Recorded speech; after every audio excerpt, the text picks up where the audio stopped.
तर आहार म्हणजे बेसिकली आपल्या शरीराला लागणारं अन्न.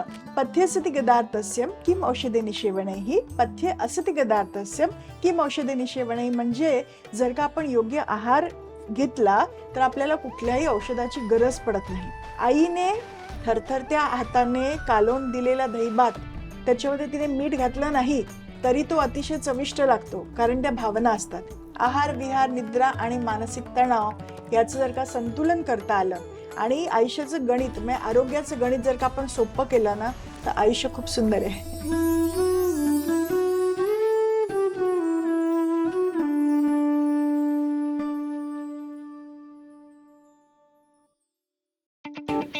हे काय बनवलंय?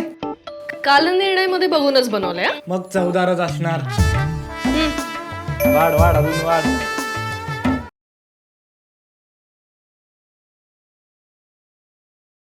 नमस्कार. कालनिर्णय मागचं पान या पॉडकास्टवर मी शक्ती साळगावकर तुम्हा सर्वांचं स्वागत करते. आज आपण बोलणार आहोत आहाराबद्दल, विहाराबद्दल आणि मानसिक तणाव याचं आहाराबरोबर असलेल्या नात्याबद्दल. याच्यासाठी आपल्याकडे आलेले आहेत डॉक्टर वैदेही नवाथे. गेली 30 वर्ष या फील्डमध्ये त्या कार्यरत आहेत. मुंबई युनिव्हर्सिटीतून पोस्ट ग्रॅज्युएशन केल्यानंतर आता त्या भक्तिवेदांत हॉस्पिटलमध्ये चीफ क्लिनिकल न्यूट्रिशनिस्ट आहेत.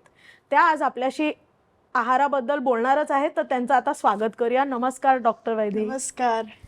थँक्यू सो मच, तुम्ही वेळात वेळ काढून आज इथे आला. मला पण खूप आनंद वाटलाय आणि आता आपण छानपैकी गप्पा मारायच्या दोघी जणी. येस, 100%. आहार गप्पा. आहार गप्पा म्हणजे हा मानसिक पोषण आणि शारीरिक पोषण या दोन्ही बद्दल आपण बोलणार आहोत. परफेक्ट. मला एक सांगा, आहार म्हणजे नेमकं काय? शक्ती, एक गोष्ट अशी आहे ना की आहार आपण आजकाल आता अचानक बोलायला लागलोय, पण एक गोष्ट तू अग्री करशील माझ्याबरोबर की आपण ज्या वेळेला आई कन्सीव्ह करते म्हणजे टू बी मदर ज्याला होणार असते तेव्हापासून आहाराचं नियोजन चालू होतं की आता दूध 1 ग्लास आहे तर 2 ग्लास घ्यायचे का, बदाम खायचं का, फळं खायचं का, हे सगळे म्हणजे टू बी मदर आणि टू बी फादर दोघं जण एकदम इन्व्हॉल्व्ह होतात. तर जर का तेव्हापासनं जर का बाळ जगामध्ये येण्याच्या आधीपासून जर का आपण आहाराविषयी बोलतोय तर मग आता पर्टिक्युलर आयुष्याच्या एका टप्प्यावरती आल्यानंतर आपण आहाराविषयी काय बोलायचं आहे. तर आहार म्हणजे बेसिकली आपल्या शरीराला लागणारं अन्न. आणि अन्न कशासाठी घ्यायचं तर ऊर्जा मिळते आपल्या शरीराला, पेशींना ऊर्जा मिळते आणि त्याच्याप्रमाणे पेशी कार्यरत होतात. म्हणजे आपलं लिव्हर, किडनी, हार्ट, ब्रेन जे काही अवयव आहेत त्यांना ती ऊर्जा मिळाली तर आपण म्हणतो की आपण कम्प्लिटली आरोग्यवान आहोत. पण ज्या वेळेला या आहाराचं नियोजन म्हणजे कोणत्या वेळेला काय, किती प्रमाणामध्ये, कसं खाणं ह्याचं गणित जर का बिघडलं आणि त्याच्याबरोबरीनेच जर का आपलं झोपेचं गणित, त्याच्याबरोबर आपला व्यायामाचा अभाव, ह्या सगळ्या गोष्टी आल्यात तर तू आता तुला माहितीच असेल की लाईफस्टाईल डिसऑर्डर्स म्हणजे हे आता अचानक सगळे बोलायला लागले त्याच्याविषयी. तर लाईफस्टाईल म्हणजे आपली आयुर्मान म्हणजे आपलं आयुर्शैली जी आहे ती बिघडली तर मग आपण आजारांना निमंत्रण देतो. आणि एक छान श्लोक मी तुला सांगते, कठीण वाटेल पण खूप समजायला खूप मजेशीर आहे. असं आहे की पथ्य असति गदार्थस्यम किम औषधे निषेवणैः, पथ्य असति गदार्थस्यम किम औषधे निषेवणैः म्हणजे जर का आपण योग्य आहार घेतला तर आपल्याला कुठल्याही औषधाची गरज पडत नाही. बघा म्हणजे आहार आणि आरोग्य किती एकमेकांना जोडून आहेत. आणि जर का काही औषधं घेत असू आणि आहार जर का घेतला गेला नाही योग्य तर मग त्या औषधाचा उपयोग व्हायला वेळ लागतो किंवा होत नाही. त्यामुळे आहार आणि आरोग्य दोन्ही एकमेकांशी ह्या पद्धतीने निगडीत आहेत. म्हणजे तुम्ही म्हणताय की आहार ही एक प्रकारचं आपल्या जीवनशैलीसाठी औषधिक साधनच असतं, कारण आपली जीवनशैली जशी आहे, आपल्या प्रकृती मेंटेन करण्यासाठी आहार व्यवस्थित असावाच. करेक्ट. सो हा जो आहार आहे तो कसा आणि किती घ्यायचा हे कसं ठरवायचं? सोप्या भाषेत सांगायचं म्हणजे आहार म्हणजे आपण जे अन्न जेवतो ते. ठीक आहे. आता अन्न म्हणजे आता आपल्या भारतामध्येच इतके विविध प्रकारचे पाककृती आहेत की आपण दक्षिण भागामध्ये गेलं तर वेगळा प्रकार असतो, उत्तरेमध्ये वेगळं, पश्चिमेकडे वेगळं, पूर्वेकडे वेगळं. तर ॲक्च्युली आपण ज्या भागामध्ये राहतो त्या भागामध्ये पिकणारं अन्न जे आपण लहानपणापासून खाल्लेलं असतं ते अन्न योग्य प्रमाणामध्ये खाणं आणि योग्य वेळेला खाणं म्हणजेच सिंपल भाषेमध्ये सांगायचं तर आहार. वाव. मला एक सांगा की हे योग्य प्रमाणात खाणं जे असतं त्याचं नातं आपल्या भूकेशी आहे. भूक ही कशी ओळखावी, भूक की सवय, यात डिफरन्शिएट कसं करावं? खूप मस्त प्रश्न आहे. सी भूक म्हणजे आता आजकाल झालंय काय की खरी भूक आणि खोटी भूक, छोटी भूक आणि मोठी भूक असे प्रकार झालेत. याची गंमत बघा. खरी भूक म्हणजे ऍक्च्युली शरीराला ऊर्जेची गरज आहे त्यावेळेला घेतलं जाणारं अन्न भुकेप्रमाणे, तर ती खरी भूक झाली. खोटी भूक म्हणजे माझं जेवण झालेलं आहे पण तू आता काहीतरी छान वडापाव खातेस आणि मग मला असं वाटतं अरे यार मला पण काहीतरी पाहिजे आणि देन मी ते घेतलं, तर मग ती खोटी भूक झाली. छोटी भूक म्हणजे ज्या वेळेला मला ऍक्च्युली खाण्याची गरज नाहीये पण कदाचित लांब आपले कामाचे तास जर का असू शकतात किंवा थोडंसं जर जाणवत आहे की मला जेवायला उशीर होणार आहे, तर थोडंसं मधल्या वेळचा जो खाऊचा डब्बा आपला लहानपणी असायचा, तर ती म्हणजे आपली छोटी भूक. आणि मोठी भूक म्हणजे योग्य वेळेला म्हणजे सकाळचा नाश्ता, दुपारचं जेवण आणि रात्रीचं जेवण, ह्या वेळेला आपण जे जेवतो ती आपली मोठी भूक. तर हे सगळं हे ऍक्च्युली तू हे ऐकलं असशील की नाश्ता हा it should be like the king, म्हणजे नाश्ता एकदम भरपूर करावा आणि जेवण थोडंसं ओके करावं दुपारचं जेवण आणि रात्रीचं जेवण एकदमच कमी असावं. पण माझं थोडंसं एक वेगळं अंडरस्टँडिंग आहे त्याच्यामध्ये की आता इतके 30 वर्षांच्या पेशंटशी बोलून जे मला जाणवलं ते की ऍक्च्युली ना प्रत्येकाची प्रकृती वेगळी असते. त्यामुळे मी नाश्त्याचं पर्सन नाहीच आहे. I am not the breakfast person. म्हणजे मला नाश्ता खायची सवय नाहीये, पण अचानक जर का तू सांगितलं की तुम्ही नाश्ता भरपूर घेतला पाहिजे, तर माझी बॉडी जो काही मी नाश्ता करीन तो प्रोसेस करूच शकणार नाही. प्रोसेस करू शकणार नाही म्हणजे अन्न शरीरामध्ये जाईल पण ते अन्नाचं पुढे जे विघटन झालं पाहिजे, जे डायजेशन ऍब्झॉर्प्शन आपण म्हणतो, ते होणारच नाही. आणि मग ते अन्न घेतल्याने फायदा होण्यापेक्षा त्याचं नुकसान जास्त आहे. त्यामुळे नाश्ता किंवा दुपारचं जेवण किंवा रात्रीचं जेवण सर्वात पहिलं आपण ओळखायचं की माझी भुकेची वेळ कोणती आहे. मग मी पेशंटला पहिलं विचारते की तुम्हाला कुठल्या वेळेला दिवसातलं मी तुम्हाला जर का दिलं क्वेश्चन दिला की तुम्हाला कोणत्या वेळेला भूक लागते, ते बरोबर सांगतात. आणि त्यांच्याप्रमाणे कोणी असतं की मला सकाळी 9 वाजता भरपूर भूक लागते आणि मग दुपारी भूक नसते पण जेवणाची वेळ होते म्हणून मी जेवते. मग त्यावेळेला मी काय करते की मग सकाळी ज्याला भूक लागते त्यावेळेला एक आपण ब्रंच म्हणतो किंवा अर्ली लंच म्हणतो की त्यावेळेला व्यवस्थित जेवायचं, कारण भूक लागली याचा अर्थ आपल्या शरीरामध्ये ऑलरेडी ते आपण एन्झाईम्स किंवा ऍसिड्स म्हणतो ते ऑलरेडी सिक्रीट झालेले आहेत, म्हणजे तयार झालेले आपल्या, म्हणजे जठराग्नी ऍक्च्युली प्रज्वलित झाला म्हणू शकतो. आणि त्यावेळेला आपण जे अन्न घेतो ते योग्य प्रमाणे शरीरामध्ये त्याचा वापर केला जातो. त्यामुळे भूक ओळखायची म्हणजे मला आता खरी भूक हे ऍक्च्युली आपण ते छोटी किंवा मोठी भूक, पण खरी भूक लागली हे कसं ओळखायचं माहितीये. काय कायला गंमत काय होते की बऱ्याच वेळेला तहान लागलेली असते आणि मग त्यावेळेला तहानेच्या ऐवजी भुकेला मिसअंडरस्टँडिंग होऊ शकतं. सो त्यामुळे बाबा मी डिहायड्रेशन मध्ये आहे का, आपल्या शरीराची ना एक सुंदर संवाद साधायचा. आपल्या पेशी ऍक्च्युली आपल्याशी बोलतात. होतं काय माहितीये का गंमत की आता माझं डोकं दुखतंय सपोज, तर मग मला माहिती की कोणती गोळी घ्यायची आणि मी गोळी घेतली की डोकं दुखायचं थांबलं. मग तसं होतं कसं की समजा लहान बाळ रडतंय आणि त्याला आपण असं पांघरून मध्ये गुंडाळ आता झोप बाबा, तर असं होत नाही ना. रडतंय का, त्याला शूज झाले, शीज झाली, भूक लागलं. So we try to find out ना. तर बॉडी ते बाळ आपल्याला काहीतरी सांगतंय, आपलं शरीर आपल्याला काहीतरी सांगतंय, डोकं दुखतंय ह्याचा अर्थ कुठेतरी पाण्याचा अभाव झालेला आहे, कुठेतरी पित्ताचं प्रमाण वाढलेलं आहे, कुठेतरी मानसिक तणाव गडबडीमध्ये गेलेला आहे किंवा झोप अपुरी झालेली आहे. सो त्याचं रूट कॉज समजून जर का त्याप्रमाणे मी म्हणजे अन्न काय घ्यायचं आणि कोणत्या वेळेला घ्यायचं ठरवलं तर छान वाटतं. तुला ऐकायला ऍक्च्युली ते थोडं कॉम्प्लिकेटेड वाटेल, पण ऍक्च्युली सिम्पल भाषेमध्ये सांगायचं म्हणजे मला आता 9 वाजता घड्याळ बघून मी जेवायला नाही पाहिजे. मला भूक लागली त्यावेळेला मी जेवण घेणं गरजेचं आहे. आणि सवयीप्रमाणे जसं तू म्हणालीस तसं की घड्याळ बघून आपण खायला ज्याला लागतो त्यावेळेला ते ऍक्च्युली घड्याळाप्रमाणे म्हणजे मेकॅनिकली वी आर करेक्ट, पण आपण फिजिओलॉजिकली आपल्या शरीरामध्ये जे एन्झाईम्स वगैरे सिक्रीट होणं गरजेचं असतं ते त्याला नाहीच आहेत.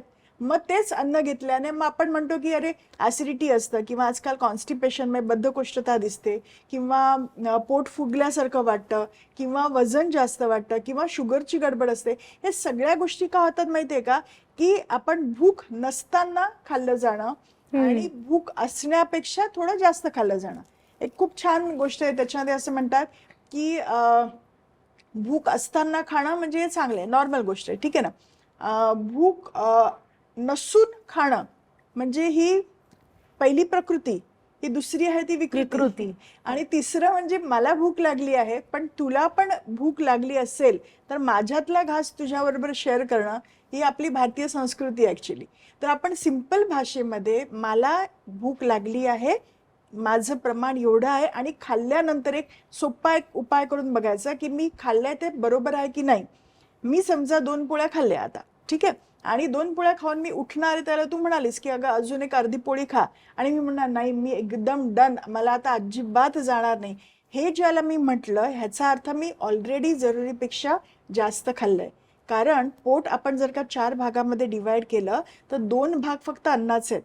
मग बघा, अर्ध पोटी खाणं ऍक्च्युली ऍडवायझेबल आहे, कारण 2 भाग अन्नाचे, 1 भाग आपला हवेसाठी असतो आणि 1 भाग पाण्यासाठी.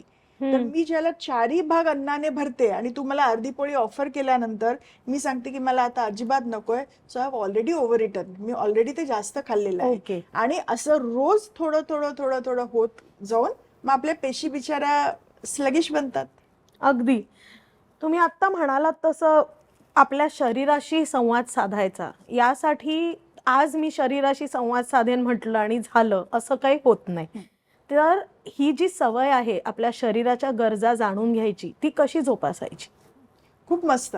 मी ना काय सांगते माहितीये का, आपल्या सगळ्यांना म्हणजे गमतीशीर भाग आहे, सगळ्यांना ना डेटवरती जायला आवडतं, ठीक आहे ना. मग नवरा बायको असेल, मुलगा मुलगी म्हणजे आपला स्वतःचा मुलगा असेल, मुलगी असेल किंवा मित्र असेल, मैत्रीण असेल, तर आपल्याला थोडासा डेट म्हणजे काय की थोडासा एक प्लेजर टाइम की आपण एकमेकांबरोबर वेळ घालवते आपल्या आवडत्या व्यक्तीबरोबर.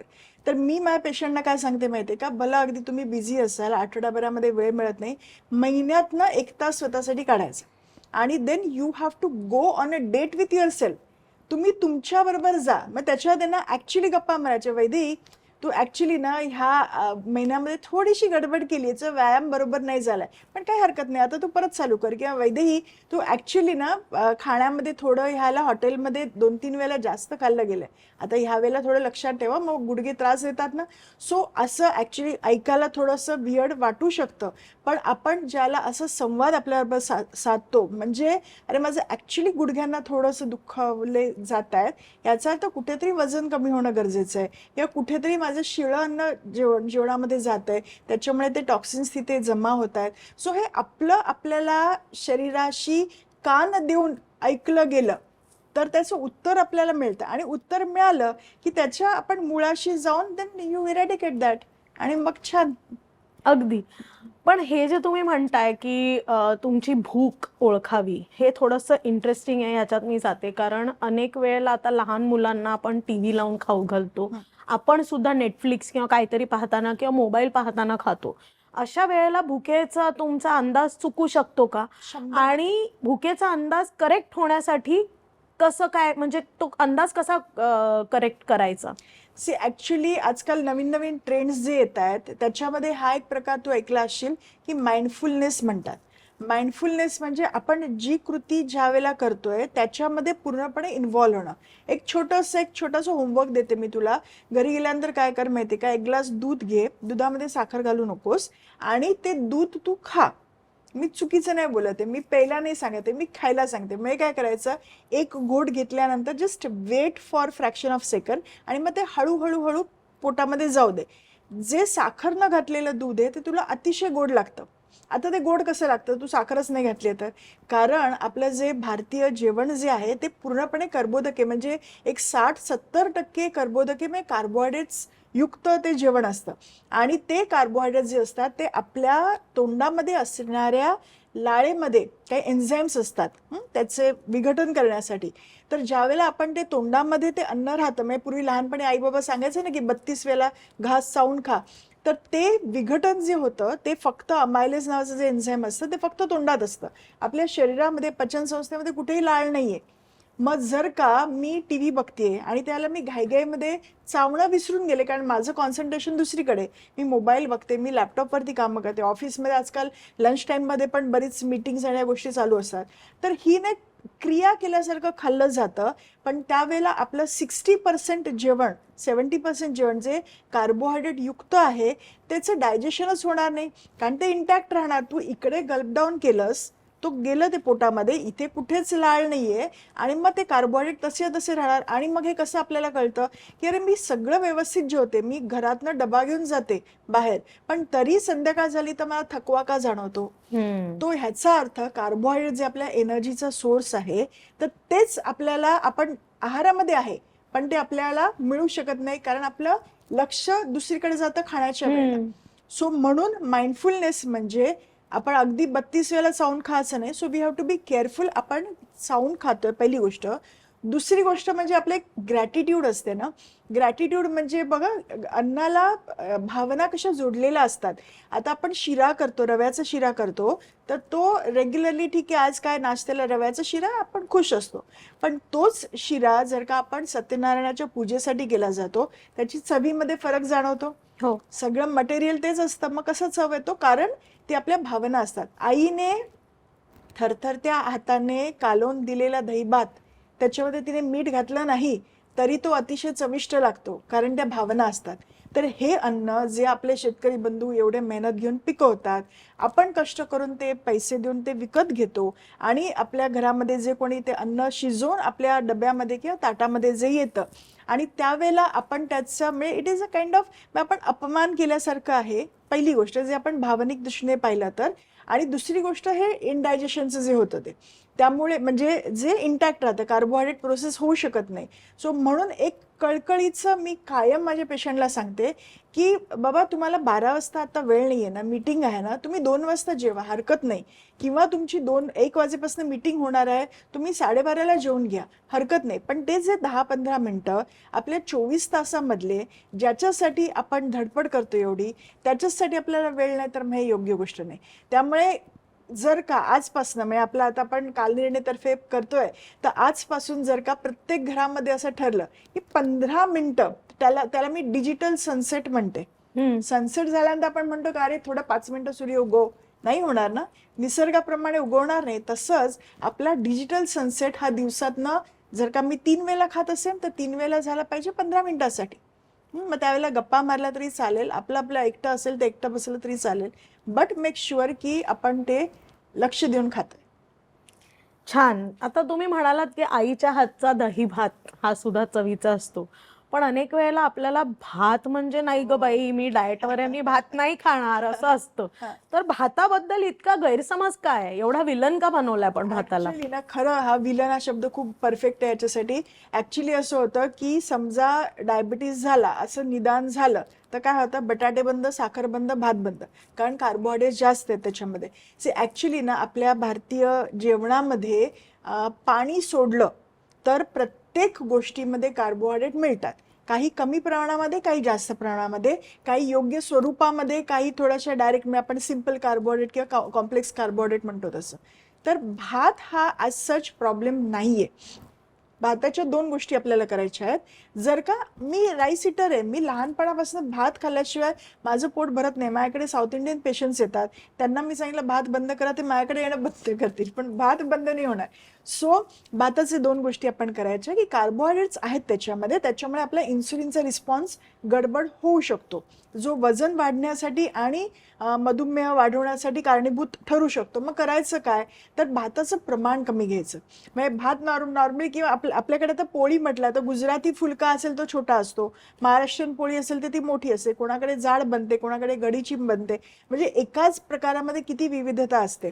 तर मग आपल्याला काय करायचं की भाताचं प्रमाण कमी ठेवायचं. असं चमच्याने भात घेण्यापेक्षा मला प्रमाणामध्ये कॅल्क्युलेट करून खायचंय ना, मग एक अर्धा वाटी भर, मुठभर आपण म्हणायचं ना पूर्वी, तर मुठभर भात घेतला, काही बिघडत नाही, त्याच्याने काहीही प्रॉब्लेम होत नाही. पण त्याचा फायबर वाढवायचा, कारण त्याच्यात फायबर नसतो. मग फायबर वाढवायचं असेल तर त्याच्यामध्ये आपण समजा आपलं होतं काय, भात एवढा असेल तर भाजी एवढी असते. आपल्याला करायचं काय की भात एवढा करायचा आणि भाजी एवढी करायची. सो त्याच्यामुळे फायबर वाढतो आणि भाजी आणि डाळ उसळ जे काय असेल ते, तर त्या भाताने, त्या मुठभर भाताने 100% कुठेही वजनाला किंवा साखरेला प्रॉब्लेम होत नाही. सो तुम्ही भात खाणारे असाल तर तो कंटिन्यू ठेवू शकतात. फक्त ह्या 2 रूल्स फॉलो केल्या तर त्याने काही अडचण होत नाही. आणि आजकाल ते लाल तांदूळ, हातसडीचा तांदूळ, जे आजकाल नाही, हे आपल्या गावाकडचीच पद्धती आहेत, तर तो मिळू शकला तर खूप आनंद. मग पांढरा भात आपण त्या लाल तांदळाने रिप्लेस केला तर चालेल. आजकाल जो ब्राऊन राईस मिळतो तो ब्राऊन राईस पचायला अतिशय कठीण असतो. पचायला सोडून द्या, शिजायलाच कठीण असतो. आणि हो, मग तो ते शिजतच नाही. हो त्यामुळे त्यामुळे काही काही वेळेला इतकं हाय फायबर घेऊन आपल्या इंटेस्टाईनला, आपल्या गटला आपण नुकसान देऊ शकतो. सो आपल्या महाराष्ट्रामध्ये जर का मी बोलायचा प्रयत्न केला तर आपण लाल तांदूळ, हातसडीचा तांदूळ चांगला आहे. अगदीच नाही की बाबा माझं शुगर HbA1c कंट्रोलमध्ये येतच नाहीये किंवा वेट लॉस होतच नाहीये, प्रमाण ठेवल्याने वेट लॉस होईल पण शुगर कंट्रोलमध्ये येत नसेल तर मग भाताला रिप्लेस काय करायचं, तर लापशी बनवायची भाताऐवजी. म्हणजे दलिया असते, नाचणीची असते, ज्वारीची लापशी असते, भरड आपण जे म्हणतो ते तर भातासारखंच. मी नेहमी पेशंटना काय सांगते माहितीये का, त्याचं फक्त शक्कल थोडीशी बदलते. म्हणजे तांदूळ कसा असतो, लांब आणि पांढरा असतो. तर आपण हे जे कांगणी किंवा हे जे आपले भरड धान्य जे आपण मिलेट्स जे म्हणतो ना, ते भातासारखे शिजवायचे. फक्त थोडासा त्याचा चेहरा मोरा बदलतो. मग ते थोडेसे राऊंड असतात, ते थोडेसे येल्लोइश किंवा ग्रीनिश असतात, हरकत नाही. चवीमध्ये काही फरक नाही. फक्त हे जे आपलं इथे जे बसलेलं असतं ना ते थोडं चेंज करायचं. क्लिनिकली जर का भात पूर्ण टाळायची गरज पडली तर. अदरवाईज मुदभर भात, मस्त त्याच्यावरती मेथकूट किंवा वरण आणि तूप, मस्त मजा. म्हणजे डायटिशियन तूप आणि मेथकूट खायला परमिशन देत आहेत. 100% तर तूप सुद्धा एका बाजूला विलन झालं होतं. आता काही लोक तूप कॉफीमध्ये घालून सुद्धा घेतात. त्यामुळे तुपाचं संतुलन कसं करायचं, आणि तूप हे तेलापेक्षा बेटर असतं का, शेवटी फॅट असतो, तर ह्याच्याबद्दल थोडंसं आम्हाला सांगा ना. जे भाताचं ना तेच तुपाचं. म्हणजे घरी बनवलेलं साजूक कढवलेलं तूप घ्यायला काहीही नुकसान नाही. फक्त त्याचं प्रमाण परत किती आहे की आपण तूप चवीसाठी, म्हणजे तूप आपण भरभरून ओतून घेत असू तर तो प्रॉब्लेम आहे. तुपाने ॲक्च्युली आपल्या जे हाडांना जे वंगणाची गरज असते, तर आपण काय करतो की वजन कमी करायचं किंवा कोलेस्ट्रॉल वाढले म्हणून तेल बंद, तूप बंद. पण ॲक्च्युली ना कोलेस्ट्रॉल हा जो प्रकार आहे ना तो ॲनिमल इन ओरिजिन आहे. म्हणजे कोलेस्ट्रॉल हे प्राणीजन्य प्रकार आहे. तो कुठल्याही वनस्पतीजन्य पदार्थांमध्ये मिळतच नाही. त्यामुळे शेंगदाणे खराब आहेत किंवा खोबरं खराब आहे ते असं अजिबात नाहीये. तूप झालं हे परत प्राणीजन्य झालं, कारण आपण ते दुधापासून बनवतो. पण साजूक कढवलेलं तूप जर का आपण साधारण आपण म्हटलं की एक 40-50च्या आसपास जर का नॉर्मल आपण एक भारतीय व्यक्तीचं जर का अंदाज घेतला तर आपण 100% 2 चमचे तूप पर डे आरामात घेऊ शकतो. आजकाल आपल्याला काय की बाहेर डबे घेऊन जावे लागतात, मग ती भाकरी किंवा पोळी जी असते ती सुकी होऊन जाते. तर त्याच्यासाठी तूप अजिबात बंद करायची गरज नाही. आपण डेफिनेटली त्याला तूप लावू शकतो, फक्त ती तुपात बुडवून काढायची नाही, एवढं नक्की. म्हणजे 2 चमचे तूप जे अख्ख्या दिवसात खाऊ शकतो ते म्हणजे भाजीतून, चपातीवर लावलेलं, असं सगळं मिळून. म्हणजे असं नाही की मी प्रत्येक भाजीमध्ये 2-2 चमचे घालू. नाही अजिबात नाही. बरं झालं क्लिअर केलं ते. फक्त हे मी आता साधारण ना आपण एक 40-50 वयाच्या आसपास मी सांगितलंय. लहान मुलांना जास्त गेलं तरी चालेल. आणि इनफॅक्ट काही वय वाढल्यानंतर म्हणजे आपल्या घरामध्ये जे आजी आजोबा असतात इव्हन त्यांना पण तुपाची गरज असते. त्यामुळे आपण कोलेस्ट्रॉल किंवा वजनाचा जर का विचार केला तर बाकीच्या बऱ्याच गोष्टी आहेत बंद करण्यासारख्या. पण ह्या ज्या आपल्या किचनमधल्या, आपल्या स्वयंपाकघरातला अविभाज्य भाग आहे तूप, म्हणजे स्पेशली आपल्या महाराष्ट्रीयन जेवणामध्ये, तर तो वगळायचा अजिबात गरज नाही. प्रमाण हे महत्वाचं. म्हणजे सगळं खा पण व्यवस्थित प्रमाणात खा. हा झाला भाग लाईफस्टाईलचा. पण आधुनिक लाईफस्टाईलमध्ये आपल्याला अनेक चुकीच्या सवयी लागलेल्या आहेत. म्हणजे ऑफिसमधनं यायला उशीर होतो, रात्री जेवायला उशीर होतो, कधी कधी ऑफिसमध्ये अनेक मीटिंग्समध्ये चहाची अतिमारी होते. लाईफस्टाईल चॉईसेस आपले बदललेले आहेत. तर ह्या चुका काय असतात? ॲक्च्युली तू बघायला गेलीस ना, आता प्रत्येक गल्लीमध्ये नर्सिंग होम तयार होत आहेत. ओके, डॉक्टर्स वाढत आहेत पण पेशंट्स पण वाढत आहेत. आणि मग त्याच्यासाठी मग वेगवेगळे अजून प्रकार येतात की बाबा इन्शुरन्स काढा आणि हे आणि ते. सो ही सगळी आपण ही सिस्टीम जी करतोय आपल्या आहारामधली किंवा जीवनशैलीमधली, तर आपण योग्य दिशेला जातोय का आपण कुठे जातोय, हा एक विचार करण्यासारखी गोष्ट आहे.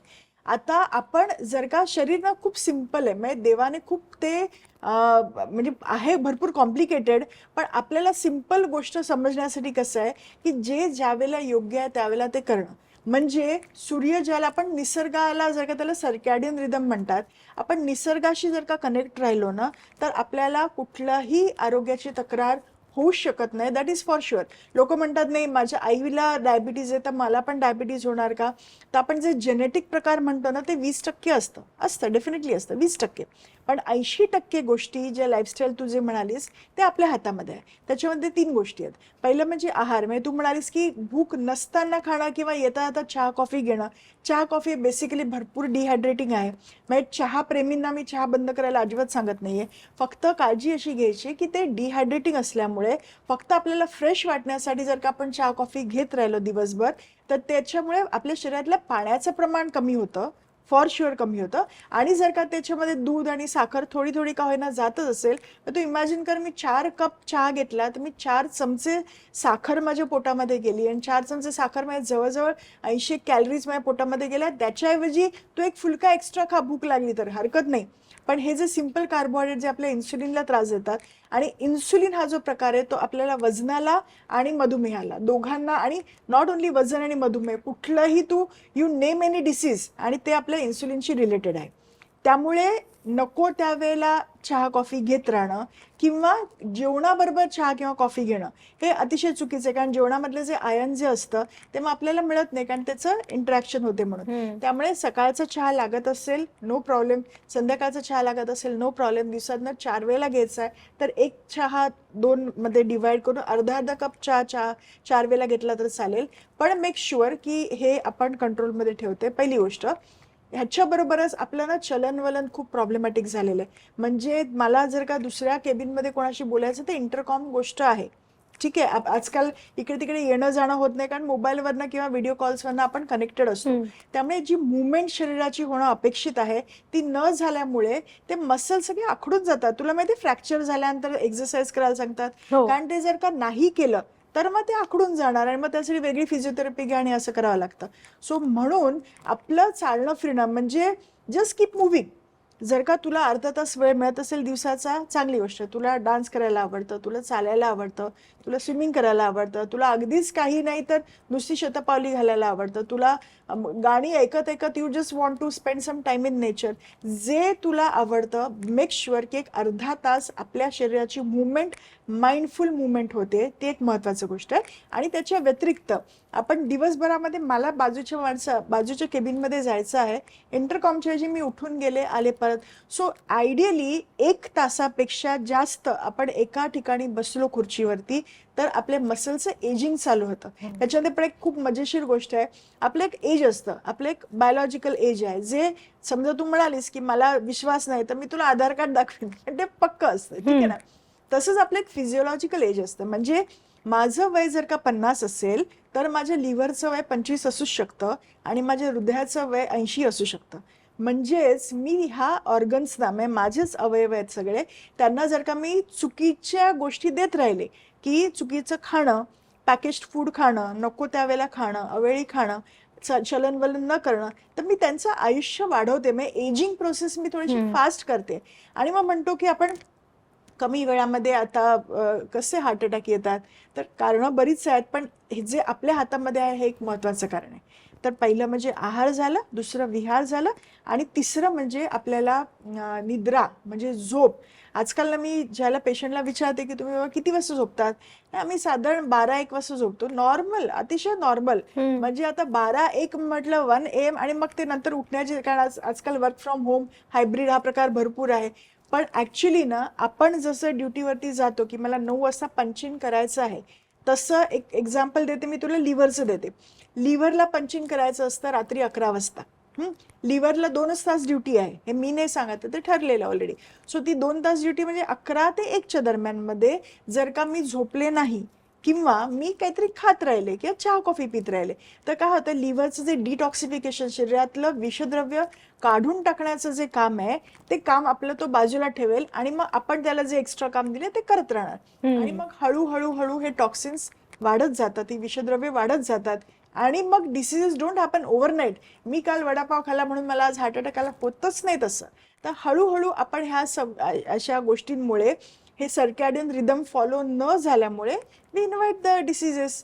त्यामुळे अगदी तुम्ही रात्री 9 वाजता पूर्वी कसं लाईट गेले, गावाकडे लाईटच नाही, त्यामुळे 7, 6:30, 7 पर्यंत आपण जेवलो आणि नंतर झोपून गेलो, असं होऊ शकत होतं. आता व्हॉट आय सजेस्ट, जर का तुमच्या हातामध्ये असेल, बाहेरनं माणूस उशिरा येणार त्याला आपण काही करू शकत नाही अनफॉर्च्युनेटली, पण जर का तुमच्या हातामध्ये असेल ना, तर 9:30, 10, 10:30 ही झोपण्याची वेळ तुम्ही फक्त 1 महिनाभर फॉलो करा. आणि 1 महिन्यामध्ये जर का तुमची एनर्जी लेवल चेंज झाली नसेल ना, तर मला नक्की सांगा तुम्ही. वाव, हे नक्की मी तरी ट्राय करणार आहे. पण झोपणं हे तुम्ही जे म्हणालात की लवकर झोपलं पाहिजे, सर्केडियन रिदम फॉलो केली पाहिजे, पण अनेक वेळेला आता शहरी भागात खास करून लोकांना झोप लागत नाही किंवा डिस्टर्ब झोप लागते. काही वयस्कर लोकांना बाथरूमसाठी उठावं लागतं, त्यामुळे झोप मोड होते. तर झोपेची क्वालिटी किती महत्वाची? क्वालिटी 100% महत्वाची, कारण झोपून उठल्यानंतर थकवा जाणवतोय की असं वाटतं, अरे यार मला अजून एक 5-10 मिनिटं झोपायचं आहे, याचा अर्थ आपल्या झोपेची क्वालिटीमध्ये गडबड आहे. मग ती सुधारायची कशी? एक सोपं गणित आहे. मेलाटोनिन नावाचं एक पिगमेंट असतं, जे आपल्या स्किनमध्ये सगळ्यांकडे असतं, ते सगळ्यांकडे लहानांपासून मोठ्यापर्यंत. तर ते पिगमेंट आपल्या स्किनमध्ये असतं. ते पिगमेंट तयार कधी होतं? जे आपल्याला झोप आणवतं ते तयार कधी होतं पिगमेंट? ज्यावेळेला प्रकाश बंद झाला तर, म्हणजे सनसेट झाल्यानंतर. आता जसं सूर्य मावळतो तसे आपले सगळे लाईट्स दुसरे चालू होतात. मग ते बिचारा त्याला यायचं असेल, मी येऊ का करतो, आणि आपण दरवाजा बंद ठेवतो आणि मग म्हणतो अरे येत का नाही. सो ॲक्च्युली जे मी तुला मगाशी डिजिटल सनसेटचं सांगितलं, तर सपोज माझी एक तर आपला एक क्लॉक ठरवून घ्यायचं की साधारण 11च्या आसपास मला झोपायचं आहे सपोज. तर मला 11ला झोपायचं असेल ना, तर आयडियली स्पीकिंग, ते पटणार नाही पण ते ॲक्च्युली आपल्या आरोग्यासाठी खूप चांगलं आहे, की मला 11ला झोपायचं असेल तर मी साधारण 9 ते 9:30च्या आसपास माझे सगळे इलेक्ट्रॉनिक्स बंद झाले पाहिजेत. वर्स्ट कम वर्स्ट असं वाटतं की मी काय करू त्याला, मग मोबाईल नाही तर मग सुचत नाही असं होतं, तर वाचनाची किंवा लिखाणाची सवय लावली तर चालेल. ती अजून आपल्याला मानसिक शांततेसाठी खूप गरजेचं आहे. तर सर्वात महत्त्वाचं म्हणजे डिजिटल डिटॉक्स 2 तास आधी, झोपायच्या 2 तास आधी.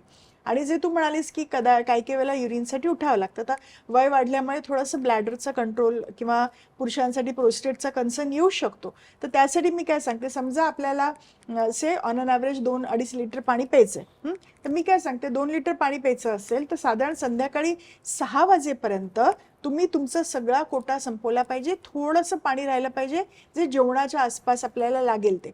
बाकी कोटा आपण सनसेटच्या आधी संपवला बाय 6 o'clock 6 PM. तर मग ते रात्री जे उठायची फ्रिक्वेन्सी असते ती आपण कंट्रोलमध्ये डेफिनेटली आणू शकतो, जर का काही क्लिनिकल इश्यू नसेल तर. पण अदरवाईज हे आपण करू शकतो. आता तुम्ही पाण्याबद्दल बोललात. पाण्याबद्दल म्हणजे मध्ये एका पॉप्युलर अभिनेत्रीने सांगितलं की मी 25 ग्लास पाणी पिते दिवसातनं. पाण्याचा अतिरेकही होऊ शकतो आणि अनेक वेळेला आपल्याला लक्षात येतं की एखादी बाटली ठेवली तर ती बाटलीही कधी कधी दिवसाच्या एंडपर्यंत संपत नाही, AC मध्ये बसल्यामुळे किंवा गारवा असल्यामुळे किंवा वेंधळेपणामुळेही असेल. तर पाणी किती प्यावं आणि कसं प्यावं? सिंपल गोष्ट, प्रत्येकाचं ना बॉडी फ्रेम वेगवेगळी असते, वय वेगवेगळी आहेत, उंची वजन वेगवेगळं असतं. त्यामुळे सगळ्यांनी 2 लिटर पाणी प्या किंवा 5 लिटर पाणी प्या असं अजिबात नसतं. अंडरस्टँडिंग असं आहे की सिंपल गोष्ट आहे, सोपी गोष्ट आहे की आपला युरिनचा कलर चेक करायचा. जर का तो पेल येलो कलर आहे, लाईट पिवळा रंग असेल, तर मग तुमचं हायड्रेशन लेवल परफेक्ट आहे, तुम्ही विसरून जा, काय विचार करायचा सोडून द्या, ठीक आहे. जर का तो येल्लो किंवा डार्क येल्लो किंवा डार्कर येल्लो असेल तर याचा अर्थ तुमची बॉडी डिहायड्रेशनमध्ये आहे. आणि मग नेक्स्ट डेला ठीक आहे बाबा, मी 1.5 लिटर पाणी पिते पण माझ्या शरीराला ते कमी पडते, मग मला पुढच्या दिवसासाठी मला ते प्रमाण वाढवणं अपेक्षित आहे. आणि जर का युरिन कलर हा क्रिस्टल क्लिअर लाईक वॉटर आहे, तर तुम्हाला 100% ओव्हर हायड्रेशन झालेलं आहे. Even that is not good. पाण्याला पण प्रोसेसिंगची गरज असते. असं नाही किंवा पाणी काही आपल्याला त्रास देणार नाही, त्यांनी 25 ग्लास पिलं तर मी पण 25 ग्लास पिणार.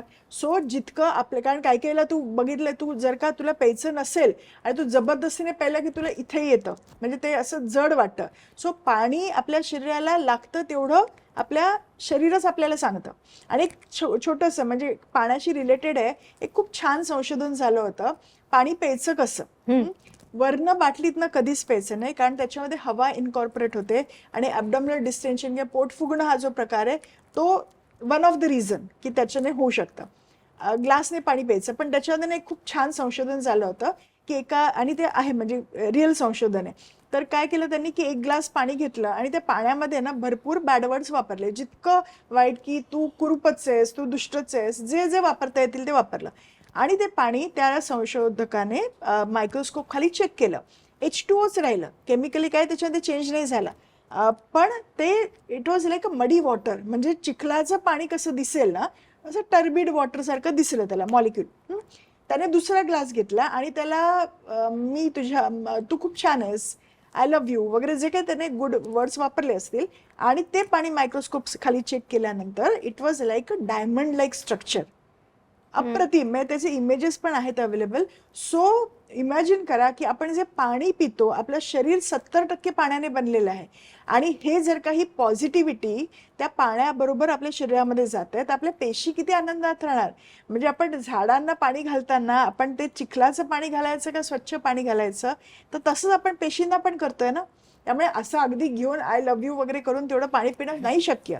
पण अगेन बिंग माइंडफुल, पाणी पिताना बसून शांतपणे पाणी प्यायलं, ग्लासभर प्या, 2 ग्लास प्या, पण spend that half minute, 1/4 minute त्या पाण्यासाठी. ओके.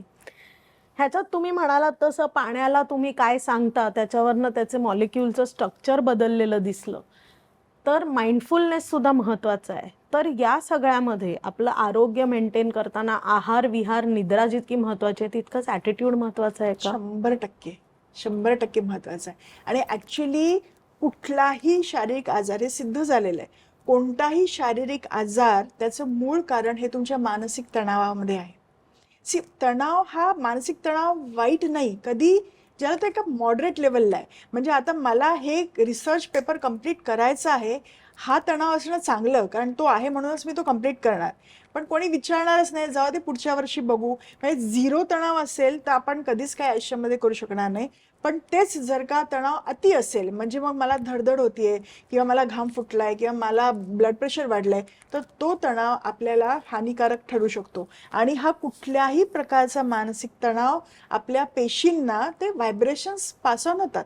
ते व्हायब्रेशन्स पास ऑन झाल्यामुळे त्या पेशींचं आरोग्य बिघडतं, आणि पेशींचं आरोग्य बिघडलं तर त्या ऑर्गनचं आरोग्य बिघडतं, आणि त्याच्याप्रमाणे आपण शरीरामध्ये पण असंतुलन राहतं.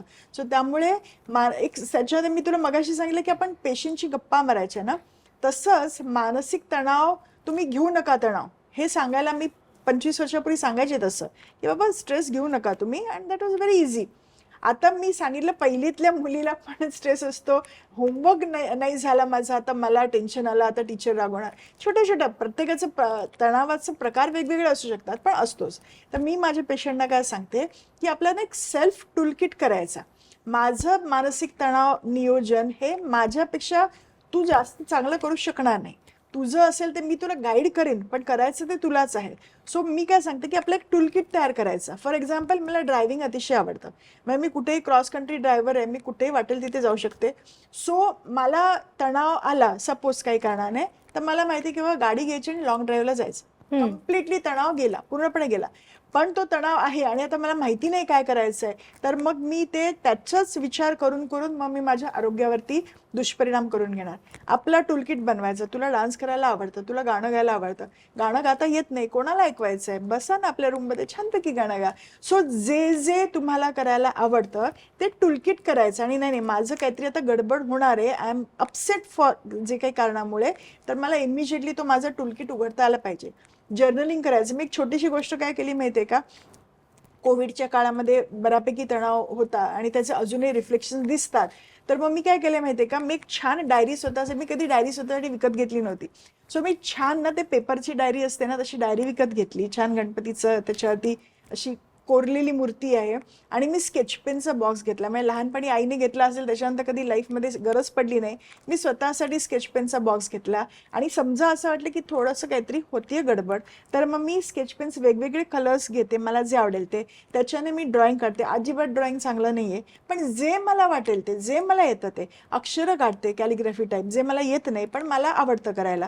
सो मी ती डायरी अशी भरलेली आहे, आणि त्याच्या म्हणजे ती डायरी तर भरली गेली, पण ते करताना मला जाणार अरे ॲक्च्युली ना मला त्याचं थोडं आय वॉज अपसेट, पण it's okay, it's gone now. So तणाव राहील, पण त्याच्याशी आपला रिस्पॉन्स कसा आहे हा आपण बदलू शकतो विथ दिस टूलकिट.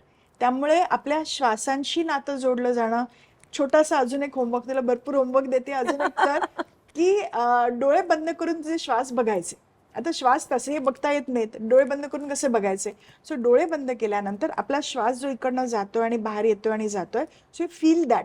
आणि ज्या वेळेला हे तू करून बघ, ज्या वेळेला आपण त्या श्वासाकडे लक्ष देतो ना, त्या क्षणासाठी फ्रॅक्शन ऑफ सेकंड आपण कम्प्लिटली निर्विचार होतो. आता तुला सांगितलं विचार करू नको, तू दुसऱ्या क्षणाला विचार करशील असं का सांगितलं? विचार थांबत नाही, लाईक अ मंकी ना, ते जम्प करतच राहणार. हो. पण ज्यावेळेला आपण आपल्या श्वासांकडे बघतो त्यावेळेला त्या क्षणासाठी विचार बंद होतात. मग मी श्वासांकडे बघते, अरे परत मग हॉस्पिटलमध्ये ते करायचंय, परत श्वासांकडे बघते, परत काहीतरी.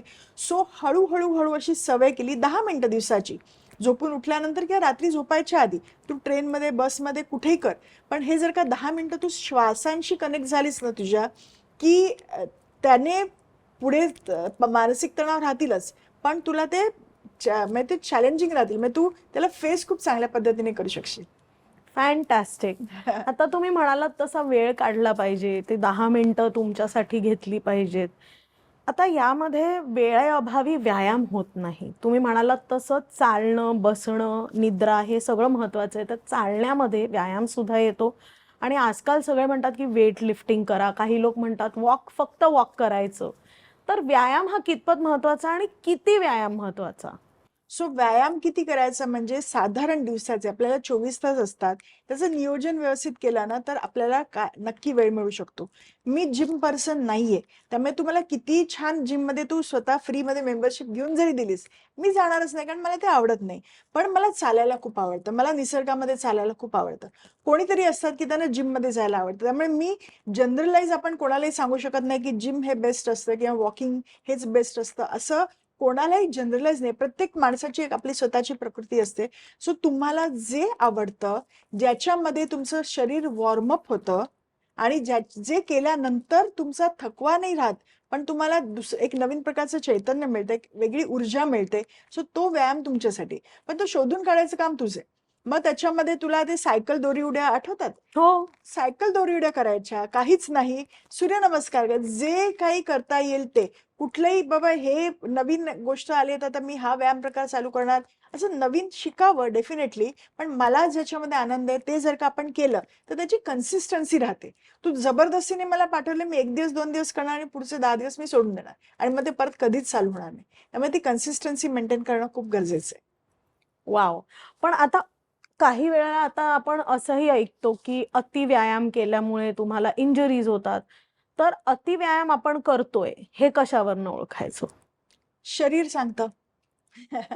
शरीराशी संवाद करायचा. सी बेसिकली काय की आपल्या कॅपॅसिटीपेक्षा आपण जर का व्यायाम करत असू तर त्याच्यानंतर म्हणजे व्यायाम केल्यानंतर अंग दुखणं म्हणजे मसल पेन होणं, जे आता डेडलिफ्ट वगैरे करतात मुलं आजकाल, सो ते मुली पण करतात इनफॅक्ट. सो त्याच्यानंतर थोडंसं ते अंग भरून येणं वगैरे नॉर्मल आहे, दॅट इज ओके. पण जर का केल्यानंतर पेन होतंय किंवा मला अजिबात आता उठताच येणार नाही किंवा पुढच्या सगळ्या गोष्टी कॅन्सल, की आता मी झोपून जाणार, आता काहीच होणार नाही, याचा अर्थ तुम्ही तुमच्या बॉडीच्या कॅपॅसिटीपेक्षा जास्त काम केलेलं आहे. एक छोटीशी टेस्ट असते, त्याला आम्ही सिंग टेस्ट म्हणतो. आता वॉकिंग करायचं तर काही म्हणतात की मी 10 मिनिटामध्ये 1 किलोमीटर करतो, कोणी म्हणतं की मला अर्धा तास लागतो 1 किलोमीटर कव्हर करायला. तर केवळ तुम्ही 1 तास चाला, पण तुम्ही 1च किलोमीटर कव्हर केलं तर आपला हार्ट रेट तो अचीवच नाही करणार. तर जर का आपल्याला बघायचं असेल की माझ्या हार्टच्या कॅपॅसिटीप्रमाणे मी काय करायला पाहिजे, तर सिंग टेस्ट असते. म्हणजे मी चालताना मला बोलता आलं पाहिजे, सो गप्पा मारता आल्या पाहिजेत, पण मला गायला सांगितलं तर गाता नाही आलं पाहिजे. हा, तर जर का मला गाता पण येत असेल तर माझा हार्ट रेट अचीवच झाला नाहीये. आणि ऍक्च्युली फॅट बर्निंग कधी होतं, ज्यावेळेला आपला हार्ट रेट पर्टिक्युलर लेवलला गेल्यानंतर त्याच्यानंतर फॅट बर्निंग होतं. आणि हा हार्ट रेट पर्टिक्युलर लेवलला जाण्यासाठी काहीतरी 15-20 मिनिटं लागतात, आपण जे वॉर्मअप म्हणतो. सो ते एक 15 ते 20 मिनिटं जातात आणि त्याच्यानंतर ऍक्च्युली जो आपण व्यायाम करतो किंवा चालणं किंवा जे करतो त्याच्याने आपलं कॅलरीज बर्न व्हायला मदत होते. त्यामुळे माझं कायम कळकळीचं सांगणं आहे, आजकालची आपली तरुण पिढी आहे, की आउट ऑफ वे जाऊन ते असे मसल डेव्हलप करण्याच्या नादामध्ये 3-3 तास वर्कआउट करणं, अननेसेसरली प्रोफेशन असेल, बॉडी बिल्डिंगचं प्रोफेशन आहे, ती स्टोरीच वेगळी. पण otherwise generally it is not advisable की असं आउट ऑफ वे जाऊन करणं, काही पर्टिक्युलर ग्रॅम प्रोटीन्स खायचे आणि ते मेक शुअर की मी कुठेतरी वाचलं आणि कोणीतरी सांगितलं आणि मी ते फॉलो केलं असं होता कामा नये. ते व्यवस्थित सल्ला घेणं गरजेचं आहे की बाबा मी करतोय ते बरोबर करतोय असं. किती छान. Thank you so much. आहार, विहार आणि निद्रा यातलं हे जे गणित आहे ते कसं जुळवायचं हे ऐकल्यानंतर, हा पॉडकास्ट ऐकल्यावर आपल्या लिसनर्सना नक्की कळेल कसं करायचं ते. मी आता तुम्हाला काही पटपट प्रश्न विचारणार आहे. आपण ह्याला क्विक फायर म्हणतो. सोपे विचारशील ना. हो हो. आणि तसं तुम्ही एकदम पारंगत आहात त्यामुळे तुम्हाला येईलच. आणि तुम्ही पटपट उत्तरं द्यायची आहेत. तर सुरू करूया. आहार म्हणजे एका शब्दात? आरोग्य. अन्न औषध होऊ शकतं का? नक्कीच. सारखं खाणं की एकदाच खाणं? प्रकृतीप्रमाणे. चालणे की बसणे? चालणे. 8 तास झोप की 12 तासांची झोप? कोणती सवय चांगली? 8. व्यायामाची योग्य वेळ? कुठलंही, सकाळ किंवा संध्याकाळ, तुला जे जमतं ते. लवकर झोपणे की उशिरा झोपणे? लवकर. लाईफस्टाईल डिसीज टाळता येतात? नक्कीच. रोजची एक चांगली सवय सुचवा. प्रमाणामध्ये, योग्य वेळेला आणि आनंदाने खा. हेल्दी लाईफचा मंत्र? आहार, विहार, निद्रा आणि मानसिक तणाव याचं जर का संतुलन करता आलं आणि आयुष्याचं गणित म्हणजे आरोग्याचं गणित जर का आपण सोपं केलं ना, तर आयुष्य खूप सुंदर आहे. Thank you so much. तुम्ही वेळात वेळ काढून आमच्याकडे इथे आलात त्याबद्दल धन्यवाद. तुम्हाला एक छोटीशी भेटवस्तू द्यायची आहे. आपले गिफ्ट पार्टनर आहेत लालबागचे जय महाराष्ट्र मसाले. 75 वर्षांची घरगुती मसाल्यांची परंपरा. त्यांच्याकडनं हे खास तुमच्यासाठी. धन्यवाद. आणि कालनिर्णयकडून सुद्धा तुमच्यासाठी हे अरे वा. छोटंसं gift. Thank you so much. Thank you. अशाच रुचकर गप्पा आणि छान छान विषय तुम्हाला जर ऐकायचे असतील तर कालनिर्णयच्या YouTube चॅनलला सबस्क्राईब करायला विसरू नका. आजचा एपिसोड कसा वाटला खाली कॉमेंट्समध्ये आम्हाला नक्की सांगा. एपिसोड आवडला असेल तर तो शेअर करायला विसरू नका. आणि पुढच्या एपिसोडमध्ये तर आपली भेट होणारच आहे. तोपर्यंत नमस्कार.